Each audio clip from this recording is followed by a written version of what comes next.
সাল 1891, বহু যুগ আগের কথা।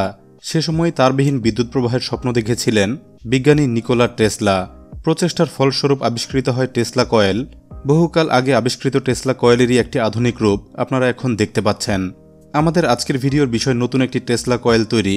খুব সহজে এবং পরিচ্ছন্নভাবে আপনাদের দেখাবো ছোট্ট একটি পিসিবি থেকে আমি কিভাবে তৈরি করলাম টেসলা কয়েল সার্কিট। পুরো সিস্টেমটি বানাতে ব্যবহার করেছি এই সার্কিটটি। ছোট সাইজে টেসলা কয়েল বানাতেই ডিজাইন করা হয়েছে এই পিসিবিটি। টেসলা কয়েল মজার একটি সিস্টেম। একই সাথে এই প্রযুক্তি বেতার, চিকিৎসা বিজ্ঞান কিংবা ব্যবহৃত হচ্ছে বহু জরুরি ক্ষেত্রে। টেসলা কয়েল প্রডিউস করতে পারে প্রচণ্ড হাই ভোল্টেজ, যেখানে কারেন্ট বা অ্যাম্পিয়ারের পরিমাণ থাকে খুবই কম।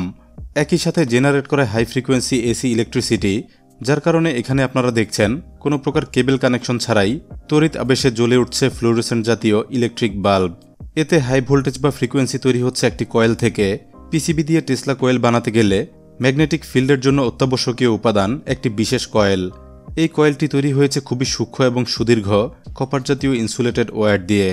হাই ভোল্টেজ ও ম্যাগনেটিক ফিল্ড সৃষ্টিতে এটা কাজ করে ট্রান্সফরমার হিসেবে। মডিউলটি বানাতে আরও কিছু আনুষঙ্গিক উপকরণ লাগবে।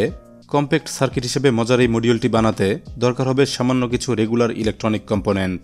এখানে সবগুলো উপকরণ আছে। চলুন অ্যাসেম্বল করে আপনাদের দেখিয়ে দেই কিভাবে তৈরি করলাম মিনি টেসলা কয়েল সার্কিট। ভিডিওটি স্পন্সর করেছে JLCPCB, যারা বিশ্বের অন্যতম বৃহৎ পিসিবি ম্যানুফ্যাকচারার হওয়ায় তৈরি করতে পারে সর্বোচ্চ মানের প্রিন্টেড সার্কিট বোর্ড। যে কোনো ইলেকট্রনিক ডিভাইস আপনি ম্যানুফ্যাকচার কিংবা বাজারজাত করতে চাইলে প্রোডাক্টের সর্বোচ্চ কোয়ালিটি নিশ্চিত করতে পিসিবি আনতে পারেন JLCPCB থেকে। সিঙ্গেল বা মাল্টিলেয়ার কিংবা ইচ্ছে মতো থিকনেস, কালার ইত্যাদি কাস্টমাইজ করে পেতে পারেন মনমতো পিসিবি।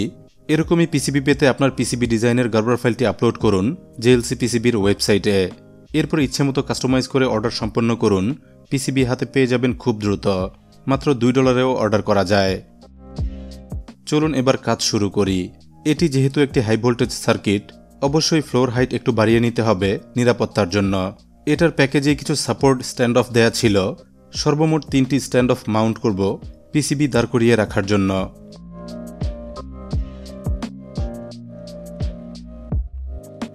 হয়ে গেলে এভাবেই দাঁড় করিয়ে রাখা যাবে। সার্কিটের নিচে মেটালিক বা সেন্সিটিভ কিছু থাকলেও এখন আর ক্ষতি হবে না। এবার শুরু করব পার্টস অ্যাসেম্বলির কাজ। খুবই সামান্য কিছু কম্পোনেন্ট অ্যাসেম্বল করতে সময় লেগেছিল মাত্র 10 মিনিট।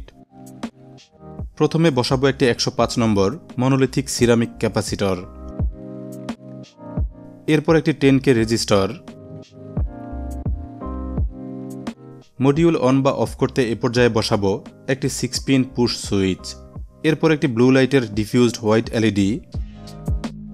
পাওয়ার ইনপুট দেওয়ার জন্য এবার বসাবো একটি ডিসি কানেক্টর। কয়েল বা ট্রান্সফরমারের মতোই আরেকটি গুরুত্বপূর্ণ পার্ট এটা। BD243C নম্বরের এই ট্রানজিস্টরটি কাজ করবে high voltage AC electricity generate করতে। এটি একটি 6 অ্যাম্পিয়ার 100 ভোল্ট NPN ট্রানজিস্টর। বিভিন্ন অ্যাম্প্লিফিকেশন কিংবা সুইচিংয়ের কাজে এটা কমনলি ব্যবহৃত হয়। মডিউল চলা অবস্থায় এটা প্রচুর গরম হবে, এজন্য সাথে অবশ্যই ব্যবহার করতে হবে ছোট কিংবা বড় সাইজের যে কোনো একটি হিটসিঙ্ক।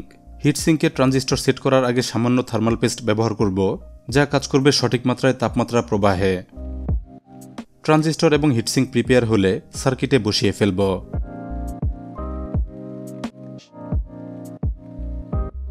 বেসিক পার্টস অ্যাসেম্বলি এটুকুই। এ পর্যন্ত অ্যাসেম্বল হলে সার্কিটটি দেখতে হলো এরকম। এ পর্যায়ে কম্পোনেন্টগুলো সোল্ডার করতে হবে। সামান্য এই অ্যাসেম্বলিতে সোল্ডারিংয়ের কাজ খুবই সহজ ছিল।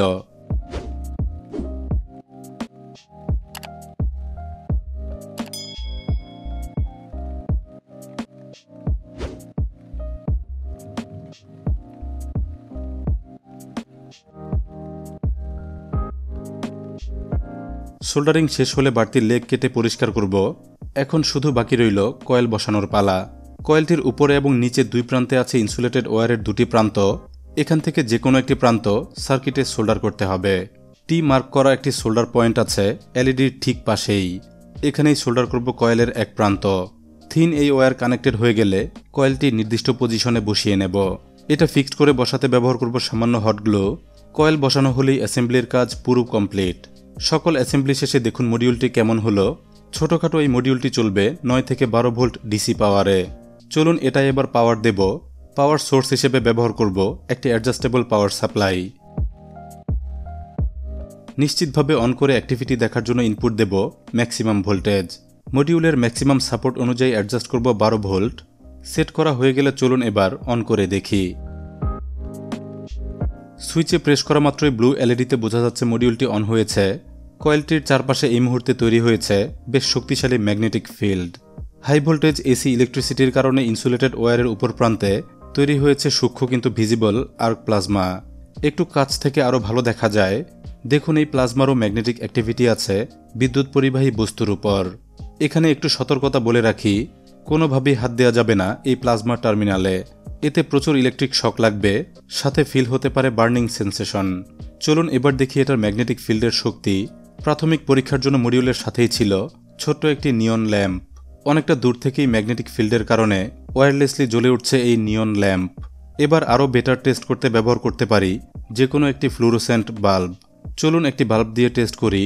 আপনারা দেখতে পাচ্ছেন কিভাবে চলছে তারবিহীন বিদ্যুৎ প্রবাহ। ছোট্ট একটি মডিউল হলেও আজকের টেসলা কয়েলটি কাজ করেছে বেশ ওয়াইডলি। প্রচণ্ড হাই ভোল্টেজ বা ফ্রিকোয়েন্সিতে অনেকটাই দূর থেকে জ্বালাতে পেরেছে বেশ বড়সড় একটি ফ্লুরোসেন্ট বাল্ব। চমৎকার এই মডিউলটি চাইলে আপনারাও বানাতে পারবেন। একইভাবে করতে পারেন টেসলা কয়েল এক্সপেরিমেন্ট।